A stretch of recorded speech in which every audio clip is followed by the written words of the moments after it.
Medlysis Unplugged. I'm Khivi. And I am Mansi, Bhatia. So this session is going to be a panel discussion, and our topic for today is AI in healthcare. We have our two guest speakers today. My name is Paramjyot Singh. I'm in the kinesiology department at U of T, and I'm a second year student. Hi everybody, I'm Vedant Iyer. I am studying financial economics, math and statistics, and I'm really keen on exploring the applications of AI in healthcare just from an economic standpoint with, the potential for efficiency gains, but, also considering the cons that might come with this kind of an industry. But yeah, really looking forward, and thank you guys for having me. Thank you for joining us because we are very excited to see what kind of perspective the both of you get into this discussion. Our session is going to be facilitated by Amish Mamtani. He is our technical director for Medlysis. So, starting off, if you could be a medical instrument, what would you be and why? Vedant, why don't you go? So, frankly, I don't really know a lot of medical instruments, but two that come off the top of my head, I have the stethoscope, something I've really been exposed to, of course, as a kid and even today.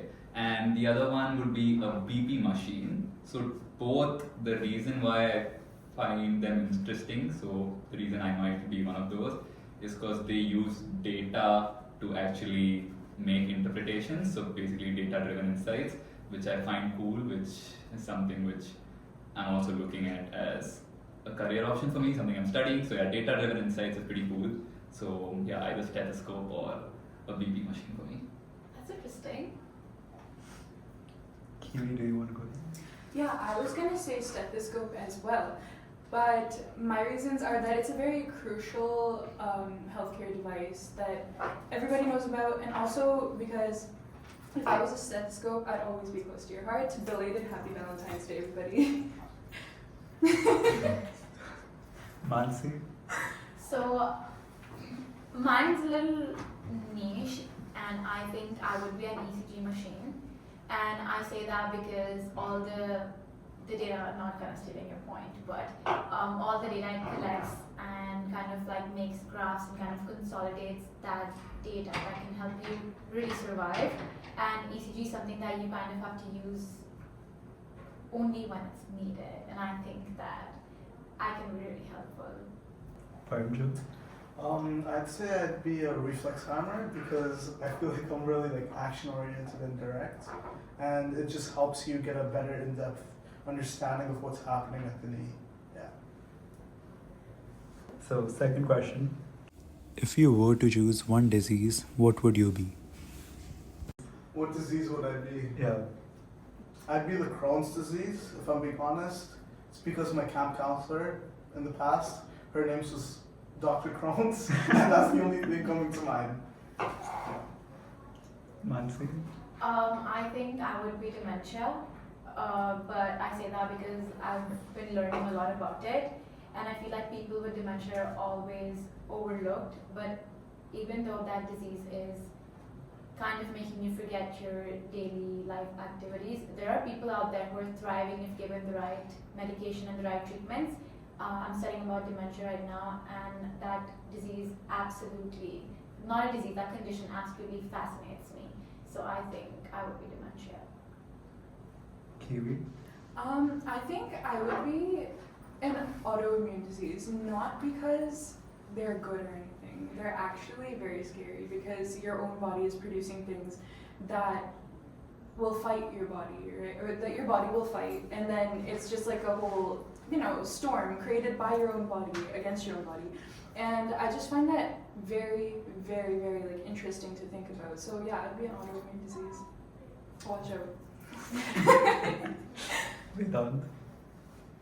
I think I'll be the common cold or flu maybe. Frankly, that's the only thing I can name off my head right now. Also, I do feel common things are often overlooked, and as a matter of fact, I do know the common cold or flu doesn't really have a cure, or from my understanding. So yeah, that'd be an interesting It just disease to persists. be. Exactly, right? So it's Yeah. really just overlooked. It's Yeah. common, so you just Yeah. let it be. So I'd rather be that. And it happens the most so. Exactly. I'm everywhere, guys. So our first prompt is, would you trust a robot to perform surgery on you? Why or why not? So, who would trust a robot to perform surgery on them? Okay, I think I'll take this off. So there's no black and white answer for me, but in a case where I would trust a robot to perform a surgery on me, God forbid that should not happen, but would be when I have enough understanding about the credibility of this technology. And that being said, would mainly depend on how well the industry is using data, how well we are training these robots on this kind of an intelligence model. So a lot of ifs there, and that's what is the industry all about, because it's a very iffy industry.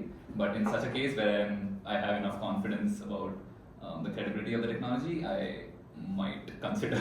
Just to add on to that, I feel like when we're talking about surgeries, we have like two kinds of surgeries, a routine surgery and a complex surgery. So I feel like routine surgeries that happen by robots all the time obviously can be a good idea, and complex surgeries, I wouldn't personally trust robots at this point. But just how I look at things, I'm not okay with a robot doing my routine surgery either. I would want a healthcare professional to be there and carry that out. But that's just how I think, really. I'd say if there's no other resort, I might resort to having a robot perform surgery on me. But otherwise, if there's another way to go about it, then I wouldn't. Because I mean, we can look at two different types of things, right? Like completely AI led robots, and then there's also robots that are led by humans, right? And even the ones led by humans have like insane outcomes for some surgeries. Like you have injuries related to pieces of the robot breaking and falling into the human, right? Or the patient. And this kind of stuff you don't see with a doctor performing the surgery, or not as often, right? So I'd say if there was no other resort, then I'd go with AI doing surgery for me, or a robot doing surgery for me. If not, then maybe a human-led robot, and then final resort, like way last resort type of thing would be a completely AI-led robot. I'd say just playing off of what Vedant said, like if there's enough research to back it up, and like if it's like a very, I guess, not niche, but peculiar, and like you need a lot of safety and you have to be precise about it, I'd say if an AI can do it better than a human and it's supported, of course I'd go for that, just for like safety's sake, because we're all subject to human error, right? Of course AI as well, or the robot as well, but there's a give and take. Like you're risking your life regardless if you need the surgery done. There's like, and you're bound to go through any sort of, I guess, you sign a waiver, right? For risk of injury and whatnot, you're gonna have to sign it either ways, giving the pros and cons depending on the situation and whatnot. I may go with robot, but preferably, of course, a human, because like the human touch cannot be compared to an AI or a robot, in my opinion. But Paramjyot, like I just think that if it's a surgery that even has a lot of like backup, like a lot of research, I think things can always go wrong in the surgery room. And I think that AI will work with what is given into the data, like what is given by us as humans. But things that happen unexpected, there are endless possibilities that could go wrong. And we can't be sure that everything is going to be fed into that robot. So I don't know how would we expect there to be 100% accuracy, given that there is an unexpected situation that arises during surgery. Because at the end of the day, again, as I mentioned, that everything is data that we've fed in, the algorithm that we've kind of created, right? Like, but if it's a No, continue, sorry. But if it's a human, they can always use their experiences, or they can work on the spot with something that is never even like fed into them. So that's how I look at it. So there are a lot of layers there, sorry to cut you, Khivi. But then, to add on to a point you mentioned before, there are a lot of nitty-gritties in the industry itself, right? So maybe for the routine surgeries you said, maybe you could have AI. For some of the more intricate ones, there's definitely less potential for AI, and you'd rather have some human intervention there. Number two, as you again mentioned, AI is as good as, or the technology is as good as the provider.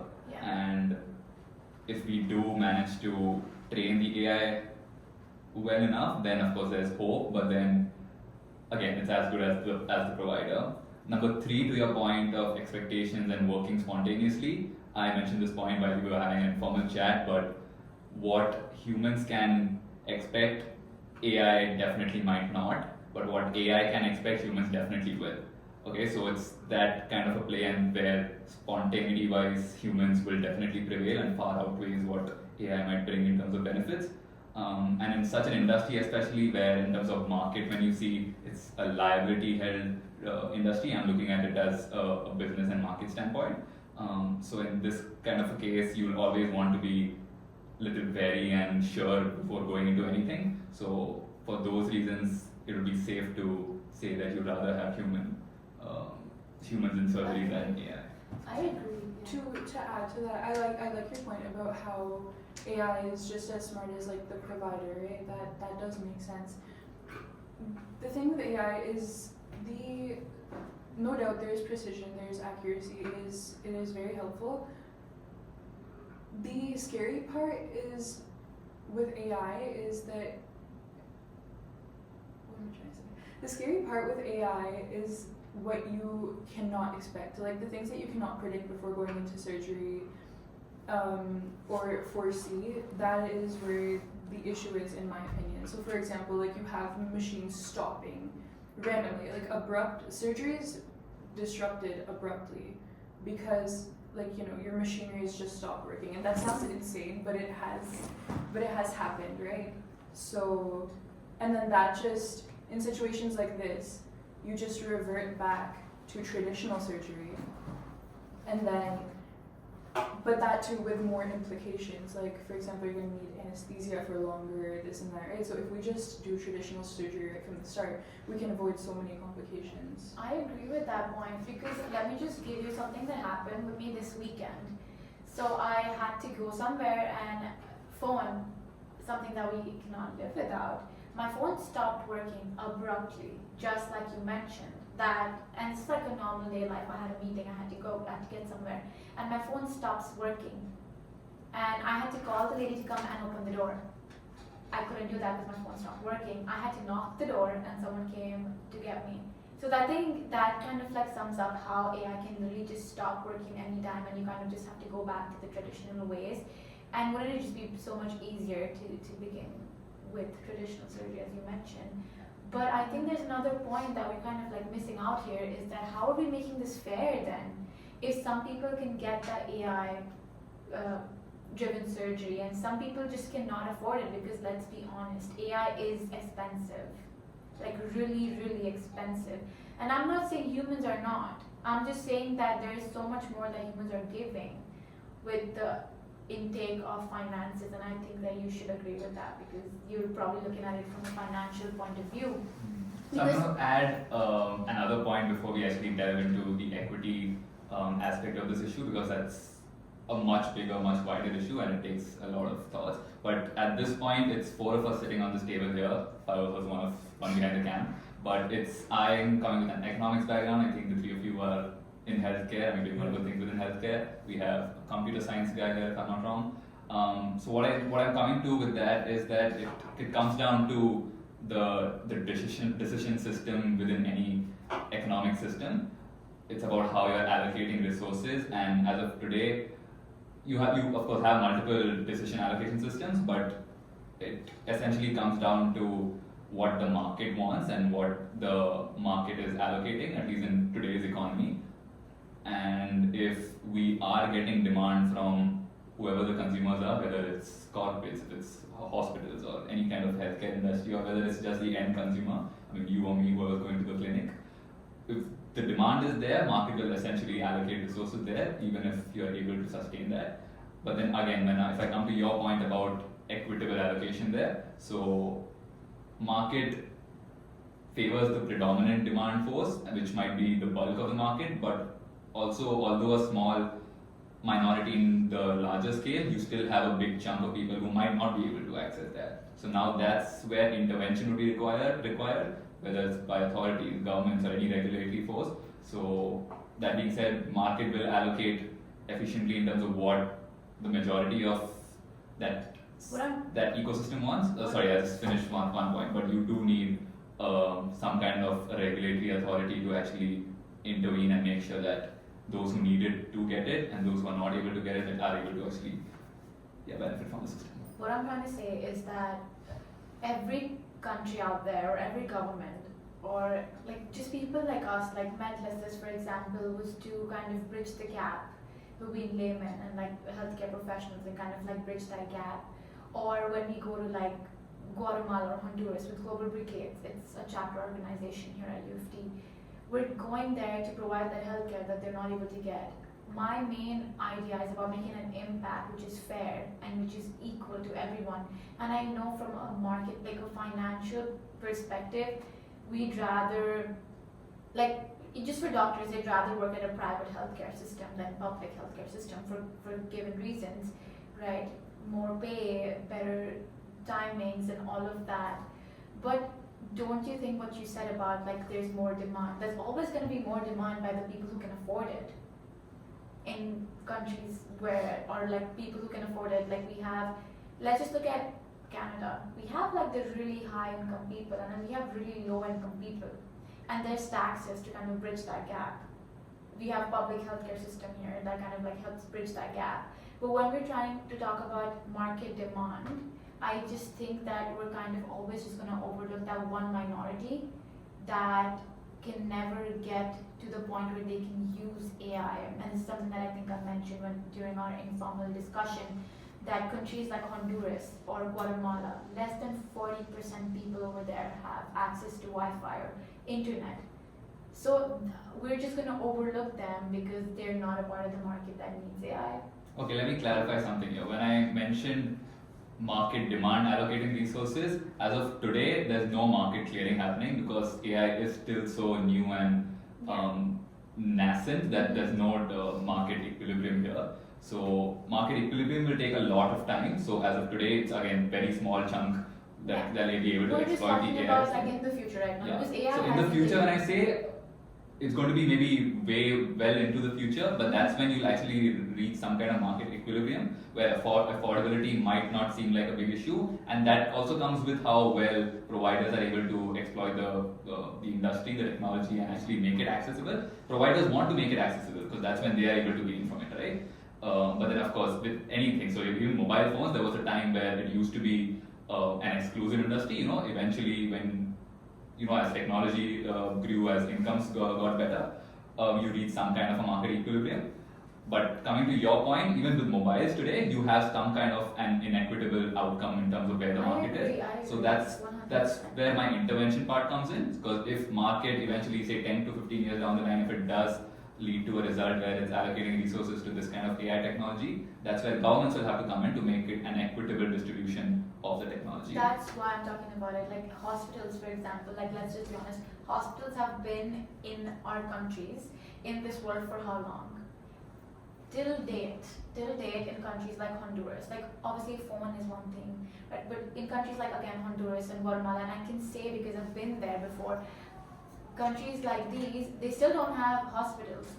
We have to kind of turn a school into a clinic so that they can get their treatments. They can get, like, there's one person over there, every physician is responsible for more than 10,000 people. So what I'm trying to say is that I completely agree your point on the market lookout or like the economic way. But all I'm trying to say is that that kind of equilibrium is so hard to get in healthcare, only because it's just so expensive. Everything is so expensive. You go with vaccines, for example, they started off really, really expensive. People could not afford it. In countries like India, and again in India, there are, let's say Bombay, Mumbai, South Bombay people can always afford it. But there are people who live in the western parts, in the eastern parts, that just cannot. And that's why I think that government needs to come into play. But deviating from our actual point of AI is really, really, really expensive. There needs to be crazy amount of funding, and I feel like at least I just don't think that point makes sense to me, because we're always gonna give less to the people who don't have it, which is so unfair. I feel like another point on like just AI funding, when you think about it, AI is like a one-time investment, not saying like it's the most economical investment per se, but it's a one-time investment, whereas you're giving a paycheck to somebody to take care of patients, where I feel like we have a shortage of doctors, right? So maybe we could use the smaller amount of doctors and actually improve the efficacy by having them implement, like, I guess, their treatment on patients at a smaller population or a more impoverished population, whereas AI used for the more richer who can actually afford it. So like you can distribute actually our resources in a much like ethical manner. Can I just ask you one question? Yeah. All of you, when you change your phone, after how many years, and how many times do you update it? How many times do you update your phone, or how many times do you change your phone? Like when was the last this phone that you used? When did you last get it? When did I get it? Like Yeah. maybe 2 years ago. 2 years ago. I got my phone a year and a half ago, and before that I got it a year ago. So I keep changing because it's technology, it lags. I have to keep updating it every 2-3 months so that it stays. I think you guys can tell where I'm going with this, that I know it's a one-time investment, but the amount of money that you're going to put in maintaining it, updating it, changing it, making it better. Every 5 months, 6 months, a year, you have a new iPhone, and people want to buy that new iPhone. Why? Because technology is always updating, so how can you tell that it's a one-time investment? That's a really good point too, and I'd rather that money go into sustaining our doctors, because I've shadowed doctors and I've seen how disappointed doctors are over here with their pay and how they're taking early retirements because they don't like their work environment. So I'd rather put all that money there, because at the end of the day I still feel that the human touch is better than AI performing things like surgeries. Yeah.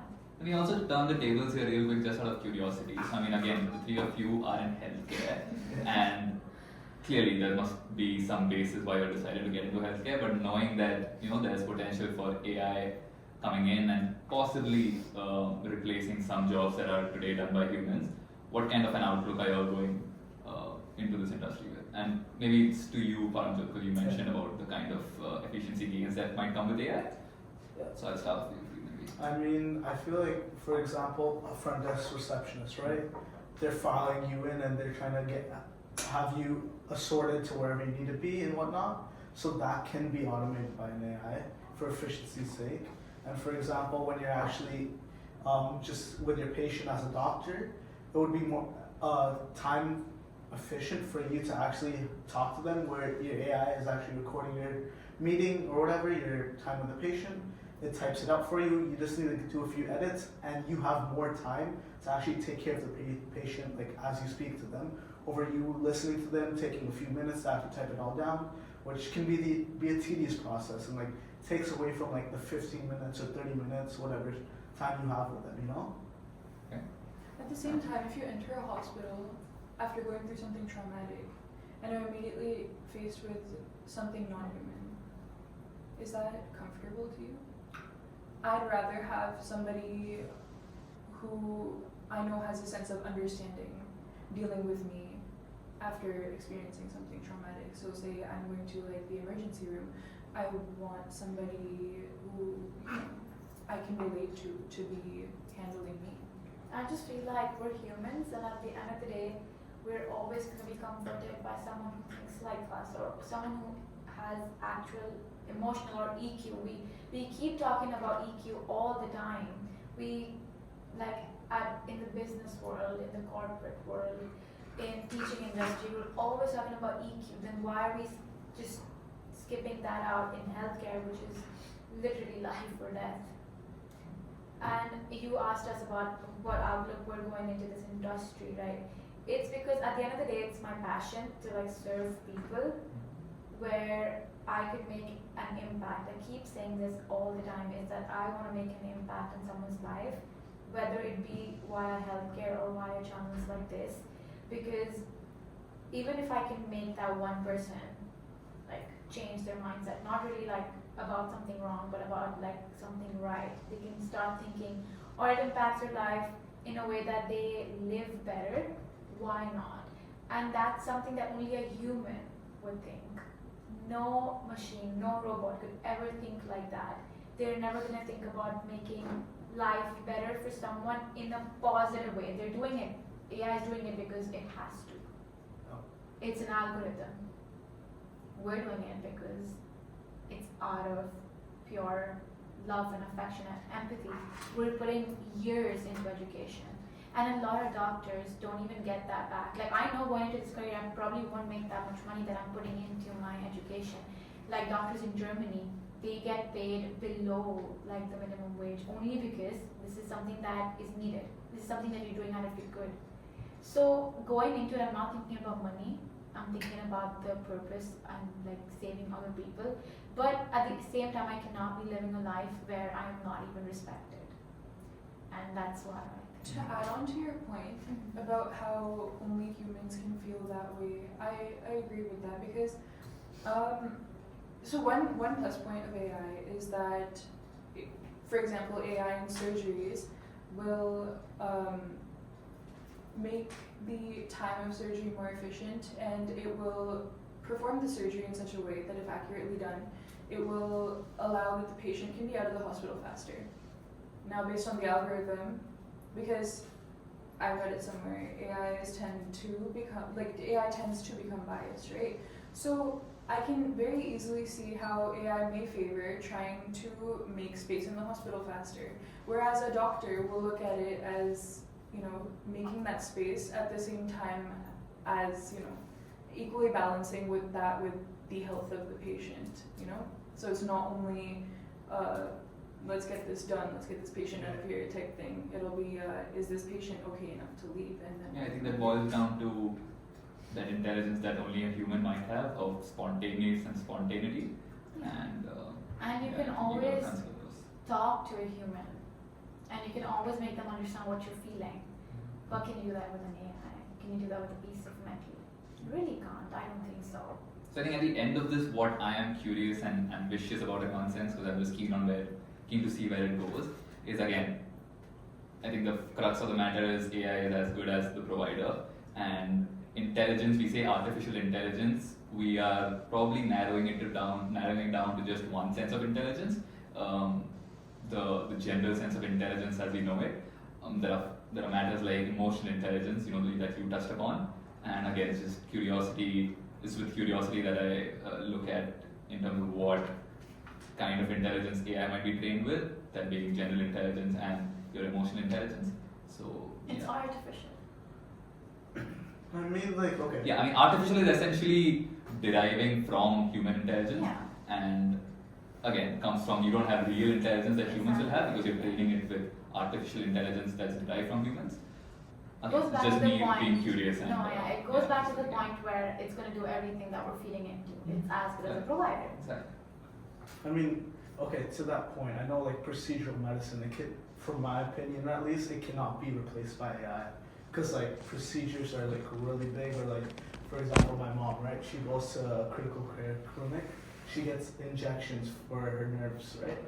And that, could never imagine somebody other than her doctor doing it, because we have a personal connection with him as well, and he's helped me in just me navigating my way through medicine and whatnot, and I wouldn't get that from an AI. My mom wouldn't feel as safe or secure going there and being so vulnerable with her body if it were somebody other than a human, or something other than a human, for that sake. For example, AI can do wonders, but I do agree with the fact that both you guys are presenting that I don't think an AI could fully or eradicate doctors or the doctor professional as a whole. When I was working at a hospital, I was shadowing Dr. Anmol Mittal, a big shout out to him. He told me a quote, or something that he lives by, is that anyone can treat a patient. Anyone.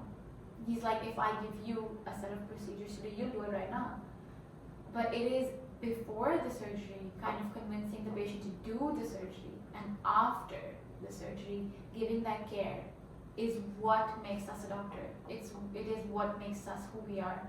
So at the end of the day, even if procedures were to be taken up by AI, which I'm completely against, as you can tell, no one can replace doctors for before and after.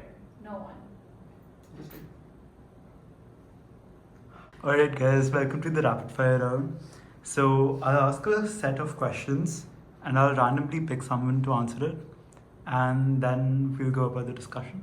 Okay. Yeah. Yeah. Sounds good. I'm ready. So first question is, let's start with Mansi. You're ready? You're ready. Okay. You said so. Okay. So imagine there's an AI doctor with a 99% success rate. So would you choose that or a human doctor with a 90% success rate? I think listening to me talk all this time, I think you guys know my answer. It would be the human doctor with the 90% because me as a person, I love talking. I love giving empathy, getting empathy, understanding. And I think that it would definitely be the human doctor with 90% because I'm all in for the human interaction, the human touch. So yeah, you might think I'm crazy for not choosing 99.9, but I will choose the human with 90%. Frankly, I'd go with the 90% human too. There's a concept in financial theory of a martingale, which means that the best value of any asset or something that you can predict is tomorrow, it's going to be its value today.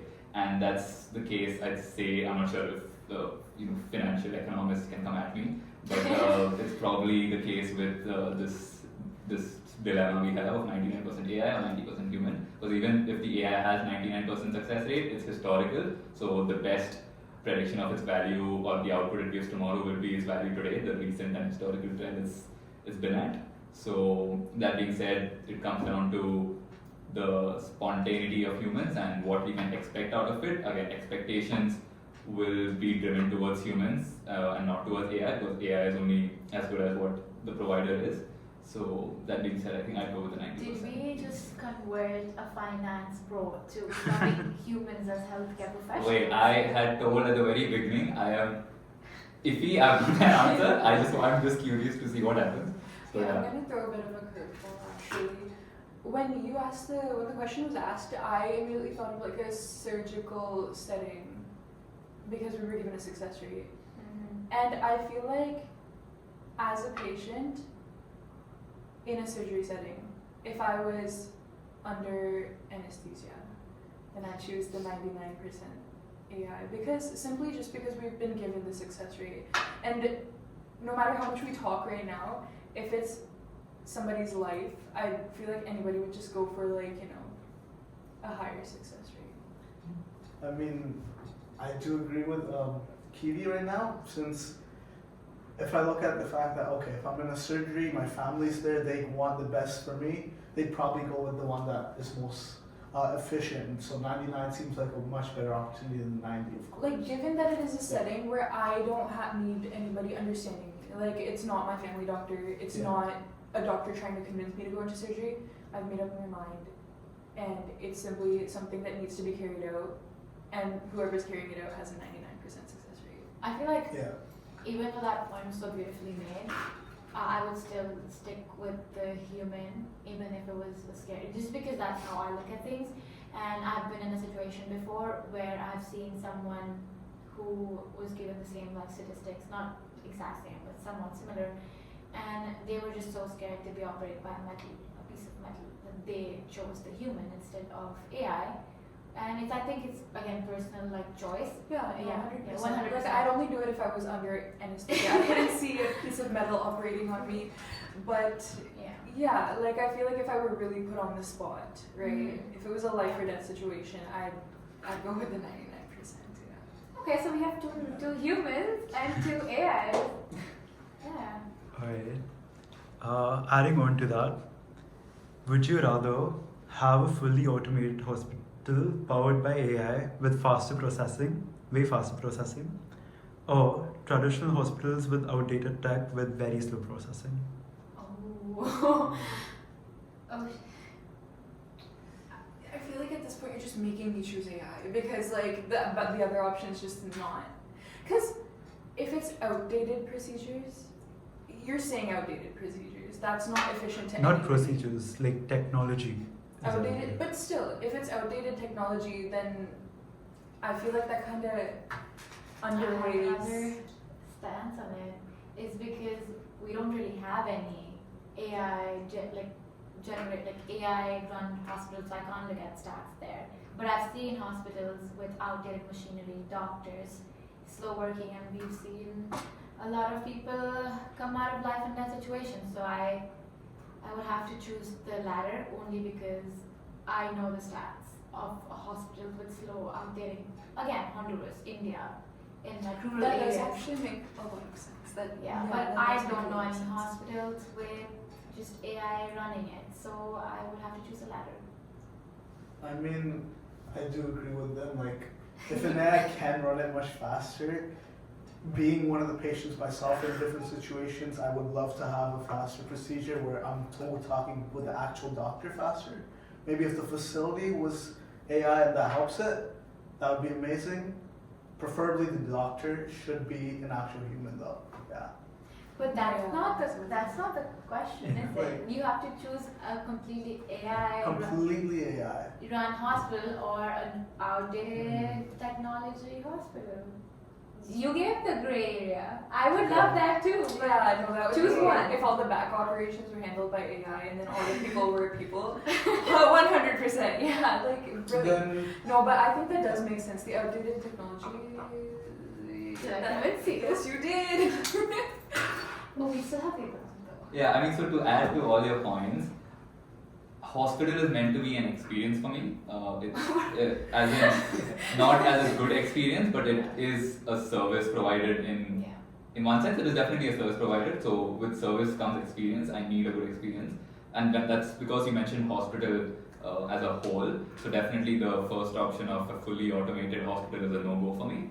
Coming to the second option that we have, you put out some arguments which kind of made sense, but that is no excuse for the hospital to be the way it is, outdated as you mentioned it. But we have So- no option, and that's the question. No, so I mean, Yeah. there's always an option. There's always potential for efficiency gains. That might be just that does not have to be AI in one way, but improvements can be done in any way. That also might include just reducing the number of people you staff or regardless, I can't name any off my head. So constant improvement is a necessity in anything. That does not mean you bring in AI to improve. So yeah, I'll go with the second option. Yeah, with the caveat that there has to be constant improvement in some sense. I agree too, but I just had to choose one, so Yeah, it had to be the second Yeah. one. Like if I could change the way that traditional hospital is working, I think that we could do a lot more improvements. But to be honest, I cannot imagine a healthcare setting where there's nothing Human. That would be Yeah. very scary. I think. Exactly. Yeah. That would add to the trauma of hospitals. It's already, Yeah. yeah. in that sense, I do think the latter option would be much more suited for myself to like having a human there instead of an AI. I'm Right. just happy. Yeah. Humans for life. Alright. So the next question, it's not related to AI, but it's very heavily medical related. Okay, let's start with Paramjyot. Should patients always have the right to know the risks of the treatment, even if it means that it might discourage them to try that treatment? I mean, yes, they should, to be concise, because like me as a patient or anybody as a patient, they should know what's happening to their body, and ethics-wise, that is their personal property. So we can't overstep or do anything that could harm them without them knowing. Like, to be frank, yeah.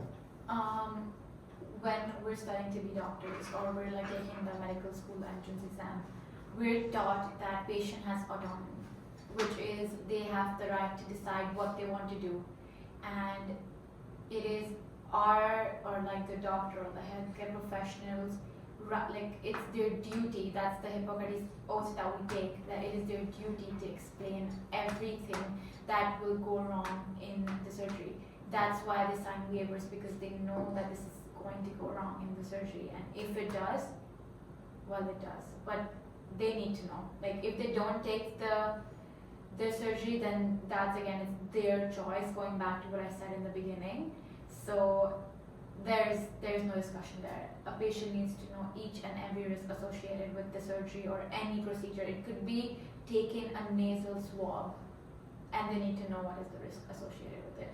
Or it could be tumor removal.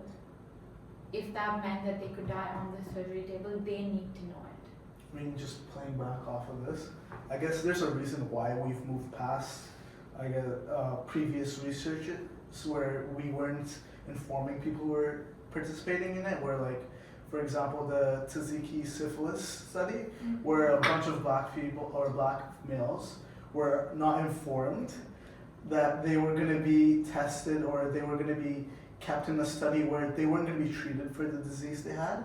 I'm forgetting the specific disease, but they weren't told they had it, and they weren't given treatment despite there being it, just to see how the disease plays out, which is not fair to them, and they weren't informed of. They were compensated with money after they passed away. But this doesn't really help them or save them at all, since it was there, like the cure for them, and they weren't given it. No, I like personally, I think that like, you know, it sounds so horrible to me.